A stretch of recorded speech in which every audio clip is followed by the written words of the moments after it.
Okay, အဲ့တော့ရှိတော့ကနဖွင့်လို့မရဖြစ်နေနော်မရှဖက်ကအဲ့ဒါဒီတိုင်းပဲဆက်သွားလိုက်မယ်နော်ဟုတ်ကျွန်တော်လဲဆက်ဖွင့်ထားမလားမသိဘူးခင်ဗျ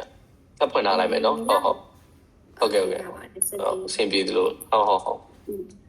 ပါပြီအဲ့တော့ရှိတော့ကနတုန်းကကြတော့ initial ပိုင်းခုတော့ရှိ final ပိုင်းဆက်သွားမှာပေါ့နော် final ပိုင်းဆက်သွားမယ်ဆိုတော့ final ပိုင်းကရှိတော့ကခုနတုန်းက initial လိုမျိုးတော့တန်နဲ့တော့မဟုတ်ပဲနဲ့ပေါ့နော်သူက2တန်3တန်ပေါင်းဆက်ပြီးတော့အတန်ထွက်တာလည်းရှိမယ်ပေါ့နော်ဟုတ်ပြီအဲ့ဆိုရှိတော့ပထမတစ်ကြောင်လေးကြည့်အောင်ဒါလေးကပထမတစ်ခုကအာအတန်လေးကအာနာမည်နဲ့မန်ချလိုက်သူဖတ်ကြည့်အောင်အာဟုတ်ပြီအာနောက်တစ်ခုကအိုတဲ့အာအိုဒါနောက်ပြီးတော့ဒါလေးကကြောင့်နဲ့သုံးလို့ရမယ်အာအိုလိုက်ဟုတ်ပြီနောက်တစ်ခါအာအိုโอเคနောက်တစ်ခုဒါလေးကကြာတော့ရီy နဲ့တူတူပဲရီ是的对的是的 y နဲ့တူတူပဲနောက်မှလည်းဒီကောင်းကကြာတော့ w နဲ့တူတယ် w နဲ့လာမှာဟုတ်တယ်ရီဝဆိုပြီးတော့တဲ့အဲ့ဒီ u ကရှိတော့ကခုနတုန်းကဘာနဲ့ဆိုစဲ initial ထက်ကလေ initial က u ဆိုတဲ့ y နဲ့ w နဲ့တူတယ် u နဲ့တူတယ်ဒါအတန်ထွက်တာတက်တယ်ဖြစ်တယ်ဒါမဲ့တော့ရှိတော့ initial လား final လားကွဲပြရမှာအကယ်လို့ initial ရဲ့ရင်းနဲ့တုံးမယ်ဆိုတော့ y နဲ့ရင်းမယ် final ရဲ့ရင်းနဲ့လာမယ်ဆိုတော့ I နဲ့ရင်းမှာအတန်ကတူချက်တဲ့ကြဟုတ်ကဲ့ပါအဲ့ဆို u ပြောနောက်ဟုတ်ပြီ w ရဲ့အပေါ်မှာရှိတော့ဆက်ပြထားတဲ့ကောင်ကကြာအတန်ထွက်တယ်ဆိုတော့ u နဲ့လာမယ် u ကကြတော့ရှိတော့ကအကယ်လို့ keyboard မှာtype ရိုက်တဲ့ချိန်မှာပေါ့နော် u ကကြတော့ v ရဲ့နေရာမှာဝင်သွားမယ်ပေါ့နော် v ရဲ့နေရာမှာဝင်လာမယ်ဒါပေမဲ့ p လိုမျိုးဒီလိုမျိုးပုံစံရေးတဲ့ချိန်မှာ short v နဲ့မရေးဘူး u ပေါ်မှာအဆက်ပုံစံနဲ့ပဲရေးပေးမှာပေါ့နော် typing ရဲ့ချိန်မှာကတော့ short u တို့နေခဲ့မယ်ဆိုရင်ပေါ့နော်ဆို v ရဲ့နေရာကိုရိုက်လို့ရမယ်ပေါ့အဲ့ဒီတစ်ချက်အပြီးအဆိုရင်တော့ short ပြန်စားမယ် e u u လိုက် okay နောက်ပြီးတော့ r or er လိုက် ပြီးတော့ e u u okay ဒီ6ခုစလုံးပေါင်းလိုက်မယ် r or er e u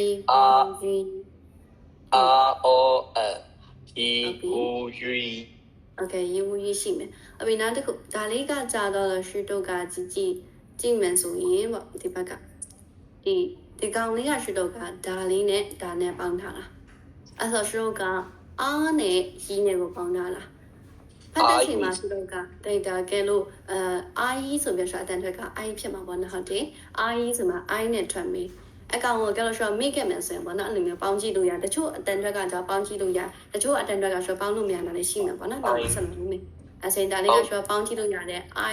I ဆိုရှော့ဒါလေးကခဏနာမှာဆိုတဲ့အတွက်ကြောင့်ဒါလေးကိုလည်းတခါတည်း I ဆိုမှအတန်နဲ့မှတ်ထားရင်တော့ပိုအဆင်ပြေလိမ့်မယ်ပေါ့နော်ဟုတ်ပြီအဲ့ဒါလေးကအတန်ထွက်က I နဲ့လာမယ် I တခုတဲ့နောက်တော့ဒါလေးကရှော့က A အဆိုတော့ I နဲ့ A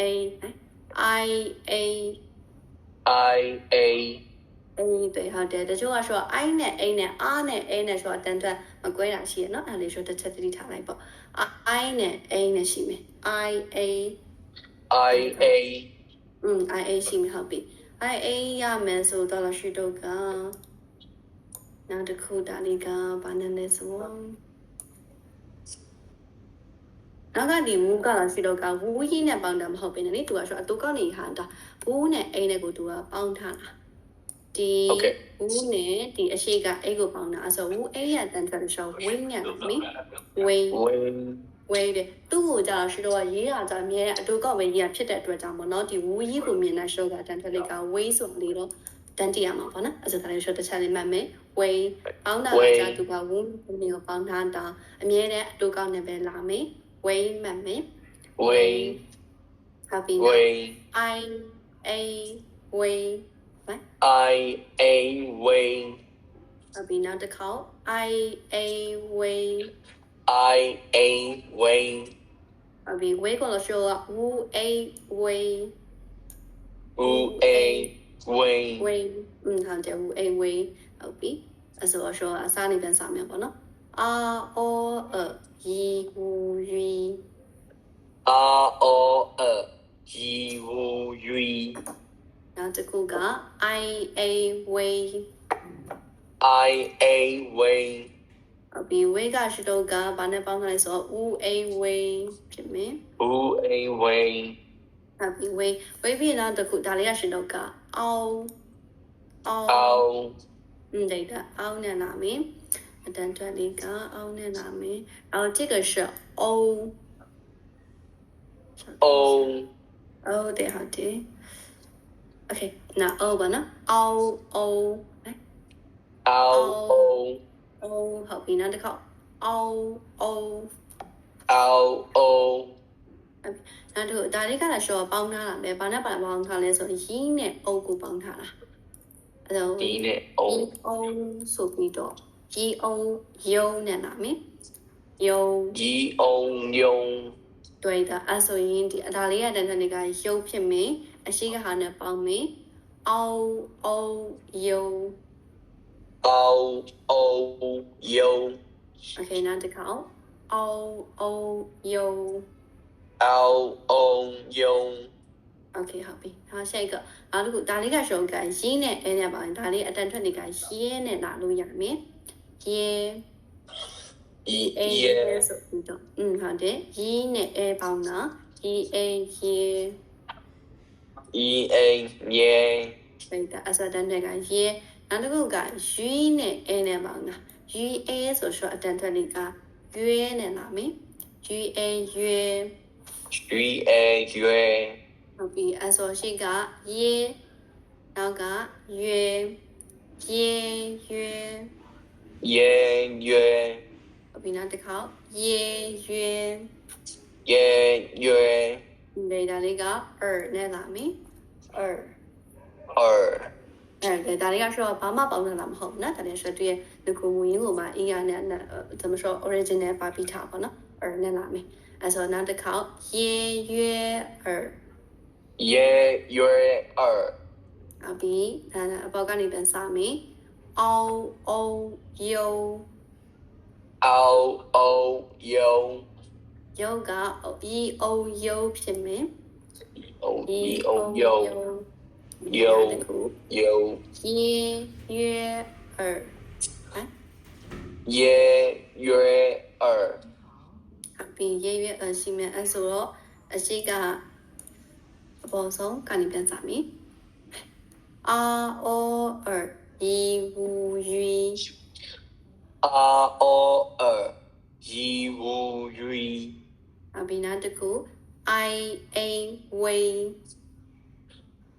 I A Wayne ဝေးကရှိတော့ကဝူအေဝေးဖြစ်မယ်ဝူအေဝေး Wayne ဟုတ်ပြီနောက်တစ်ခုကအောင်အောင်ယုံ Ao O Yong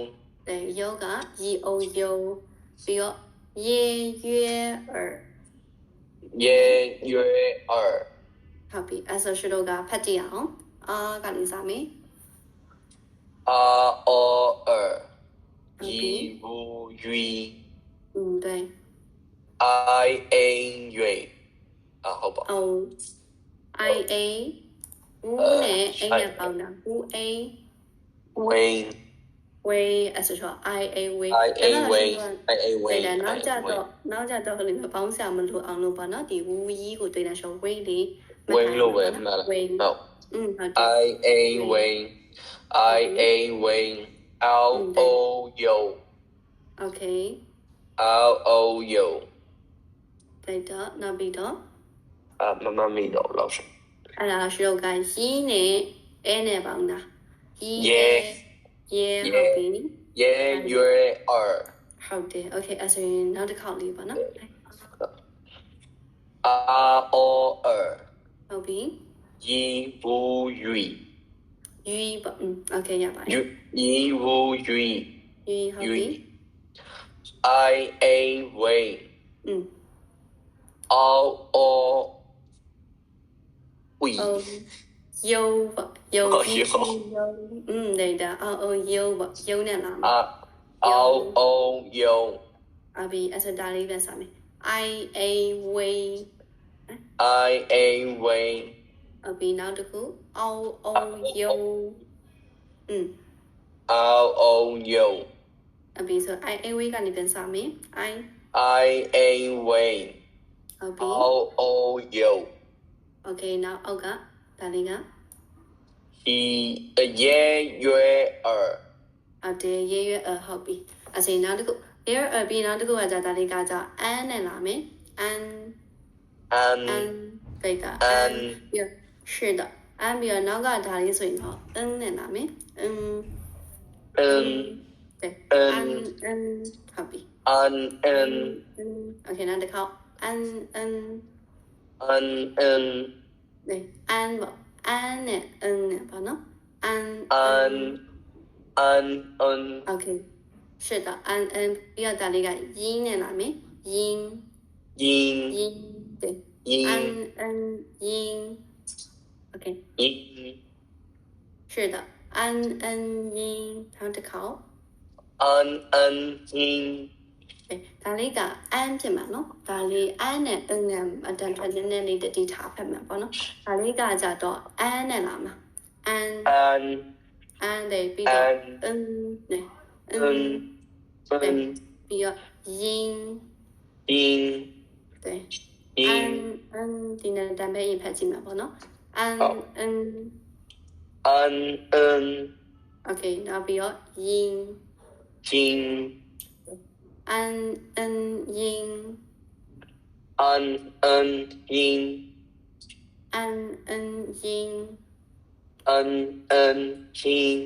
对 an ဖြစ်မှာနော် an ကကြတော့ an ဖြစ်မှာ对的是的 an နဲ့လာမှာ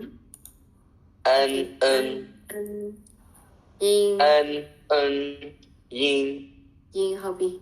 နောက်တစ်ခေါက် an yin ဟုတ်ပြီ an yin ဟုတ်ပြီဆိုတော့အောက်ကလေးကြည့်အောက်ကဟာလေးကကြာဒီကောင်လေးကတော့က u နဲ့ n နဲ့ကိုပေါင်းထားတဲ့စကားလုံးလေးဖြစ်မယ် u နဲ့ n ကိုပေါင်းထားဆိုတော့ u n က win ဒီကောင်ရဲ့အတက်လေးက win 对 win ဟုတ်ပြီဒါလေးကဆိုတော့က u နဲ့ကို n နဲ့ပေါင်းတာပဲ yin နေဖြစ်မယ်အစီဒီကောင်က win Ewing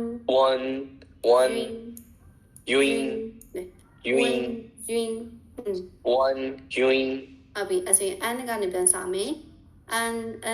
yin ပြီးတော့ win yin Okay နောက်တစ်ခေါက် an yin ဟုတ်ပြီပြီးတော့ win yin Okay ဆိုရင်ငါးလုံးပေါင်းဖက်လိုက်တော့မယ်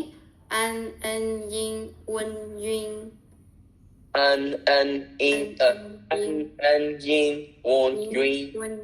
对 win yin ပေါ့ yin နဲ့လာမှာ win ရှေ့က win နောက်က yin အဲ့ဒါ win yin ဟုတ်ပြီဆိုရင်ပြန်စမယ် an yin ဟုတ်ပြီနောက်တစ်ခု win yin ဟုတ်ပြီအချိန်လောလောဆယ်အဲ့ဒါလေးကိုပဲပြန်ပြီးတော့ကြည့်အောင်စကနေ r o er yi wu yi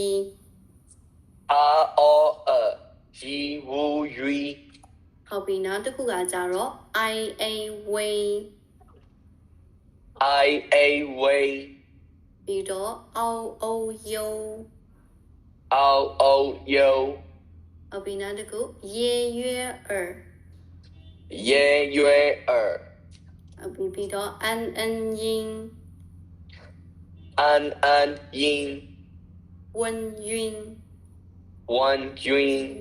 Okay essential ပြန်စရအောင်ပြန်ဖတ်ကြည့်မယ်အားကနေပြန်စမယ်အာ